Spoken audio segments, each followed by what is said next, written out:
this video, I'll be talking about the difference between capacitors and inductors and how they're related, and how to find some of the equations and variables that you need when dealing with these two things. So looking at capacitors, our variable that we're dealing with is C. Looking at inductors, the variable that we're dealing with is L. The symbol that both of these use kind of indicates the shape of these things and how they're actually creating a magnetic field within both a capacitor and an inductor, and that's how they actually work. So for a capacitor, it has two kind of magnetic fields that it creates. One would be looping and the other would be looping, but they're two kind of metal plates that would be touching each other or very close to touching each other, and it creates a magnetic field between them. The symbol for our inductors kind of goes over and then loops like a coil going that way, and that would be the magnetic field as it kind of coils and loops around in the inductor, and that's where that magnetic field is coming from. So to find both of our inductors and capacitance at first, we have a simple equation. Capacitance is equal to our charge over our voltage for our capacitors. For our inductors, we have L is equal to N squared times the permeability times the cross-sectional area, all divided by the length of the coil. Sorry, that should be an L, not a 1. So what each of these variables actually means is that N is going to be the number of loops that are created. See how it would be looping multiple times? That would be that number. U is our permeability that I'll explain in a second. A would be the cross-sectional area of the inductor itself, and L would be the length of the coil that's going through the inductor. And that would just be finding the capacitance or the inductance of each of these things that we'll end up using later in these equations. So in this example, we talked about permeability. In this example, we'll talk about permittivity, field being different things as we use them later in a separate equation. But permittivity is a little bit of a different E, and that's ER times E0. E0 is just a constant that we're going to be given. ER is going to depend on the material that's used between these.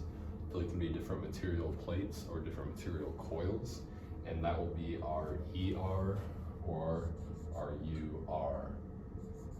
And this equation is very similar for permeability. It's the exact same, but just instead of our E, we have our different type of U. Then for our energy stored, that's the main equation that our capacitors and our inductors are going to be dealing with energy. So we have our energy of this is 1/2 the capacitance times the voltage squared. Then our energy stored for our inductors is our energy stored is 1/2 our inductance times our current squared. And that would just be the energy that these two plates are holding between them from the magnetic field, or the energy that would be between the coils and the loops as it's being stored between those. Our V and I relationship, we have that I equals our capacitance times our change in voltage, or that our voltage is equal to our inductance times our change in I, or change in T. And that's just the change in voltage or the change in current equals voltage or current. And that just helps our relationship between our I and our V when we're solving for both our current and our voltage within the entire circuit, looking at something that may deal with these two things. Also, last thing is our time dependence. Our time constant is going to be equal to our R Thevenin times capacitance, or for inductors, our time constant is going to be equal to our our inductance divided by our R Thevenin. And this will be used in a later equation. I'm going to make a second video on how some of these deal with current or energy over time because capacitors or inductors but can involve problems where you first open a circuit, and when you have been running the circuit for a very long time and they act differently in respect to those two things.